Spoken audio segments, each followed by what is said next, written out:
Here's my advice to you, brother. Some poetic writer from the past. I was just born.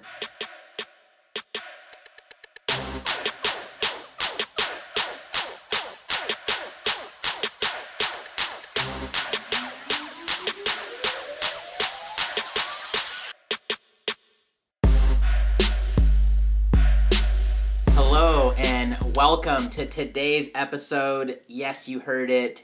We have a name. This is Life TV and I am Jeremy Montoya. Thank you so much for spending just a little bit of your time here with me today. I am definitely pumped to have you here.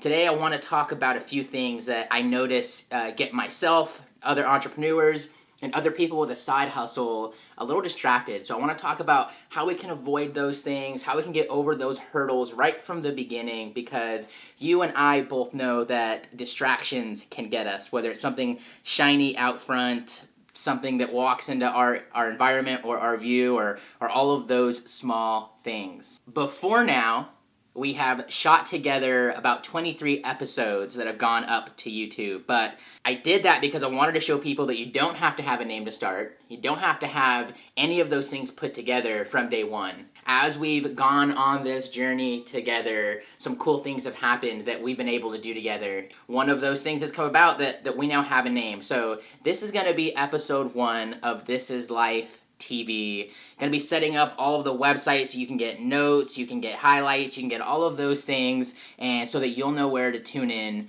and get all of those resources. But today, before we get even more sidetracked, we're talking about distractions. The reason why I want to talk about distractions is because they take away from that one important resource that we all have, and that's time. That will end up taking away from our money and all of those things, but I think that that's secondary to all of the experiences and things that actually matter here in life, like our family, like our friends, like our health, and like the things we're trying to make forward progress to. So distractions can be a huge obstacle that get in the way. They constantly get in mine. We're going to try to get those out of being an issue for you. So I have 3 tips for how you're going to be able to avoid those distractions and how you're going to overcome that from day 1. Number 1, have a not to-do list. Growing up my entire life, I didn't like lists, I didn't like structure, I didn't like plans, I didn't like any of those things, but I leveled up when I started taking that structure into consideration. Now, I don't do it in the normal ways, like having a to-do list or a grocery list and crossing things off every single time that I get something done, because that's just not efficient for the way I think. I just have a lot going on in my head. I need the organization, but I need for it to be quick. And one of the ways that I make this happen is by having a not to-do list.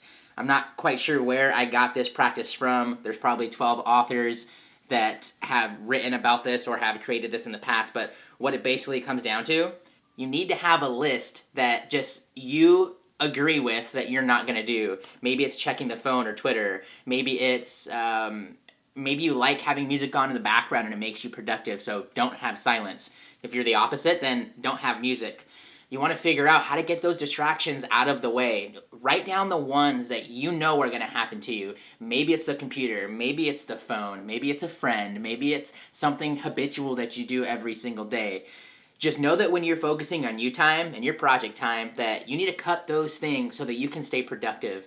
It takes a hell of a lot of time to get back into the groove. Once you start getting in that solid rhythm, in that solid steady motion forward, to really get back into what you're doing, it takes a lot to stop that from happening, and it takes a lot to get back into that groove. It takes a lot to get that motion moving forward and to get that going in the direction in which you're wanting it. Number 2, this is for those of you, for 2 types of people: those who can't see the bigger picture and those who do see the bigger picture. If you're already seeing the bigger picture, then kudos to you. There's some ways you can play with that to use that on a daily basis, a weekly, monthly, yearly, lifetime basis. But for those of you who are super in the now, I commend you. For those of you who are super in the moment, for those of you who take everything on a day-by-day basis, here's my advice to you, and that's to have some sort of guiding light or a North Star or a big why. For some people, it's being the first kid to go through college in their family because no one has in the past. For others, it's being the first successful person in their family. For some, it's proving themselves wrong. For others, it's a material thing like a car, like a vacation, like a lifestyle. There's nothing more right or wrong than the other, but you need to have something that guides you, something you can wake up to and motivate you, because unfortunately numbers on printed paper, whether that's a check or currency, they don't motivate. They don't motivate as long as something that means a lot to the heart. They don't motivate as much as something you can wake up to and say, that's what I want to accomplish in my life. This exercise might not happen immediately as you're thinking about your North Star, your guiding light, your purpose, your why, but you want to start brainstorming those things and let it come to you, because if you are always waking up to that one thought and you are always working towards that goal, whatever it may be, whether that's for 5 days out of the week and you accomplish that goal, or that's for 10 years and then you finally accomplish it, having that image, that thing in your mind that you're working towards can be extremely motivating when you're down in the dumps, when you're just waking up in the morning, when you're going to bed. It's going to help with all of those things so that you are just excited, pumped to make that mission happen. Number 3, and this is more of just a resource for making that mission happen. A while back, I did a video on Sally Hogshead, How the World Sees You. The book had just came out, but the premise at the end of the day is what makes you unique and stand out from everyone else in the workplace, in the world, and all the people that you know, and how do you leverage those things? How do the things that make you unique, how do you amplify them? How do you truly stand out amongst the crowd, and how do you use that to your advantage? So go and check that out. That way you can go and see what Sally was talking about in How the World Sees You, and definitely go and check out that book. Wow, guys, I'm so stoked that this mission, this video project, this YouTube channel is moving right along.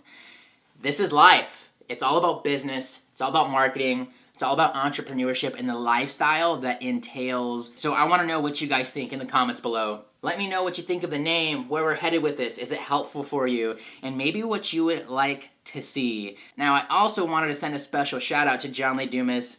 Thank you for the shirt, my friend. It's not only comfy, it's fashionable, and I get looks everywhere I go. Thank you guys so much for hanging out with me. In my last video, I talked about the 2 words that drastically changed my life. I wake up to them, I go to sleep to them, I say them all damn day long to myself, and I think you should think about them too, and maybe find those words that help you stay motivated and driven towards your mission. So like I said, this is episode 1 of This Is Life TV. I'm pumped to see you guys over in episode 2. And until then, go and live that life. Go and pursue that dream. I'm Jeremy Montoya. Thank you guys so much for being with me.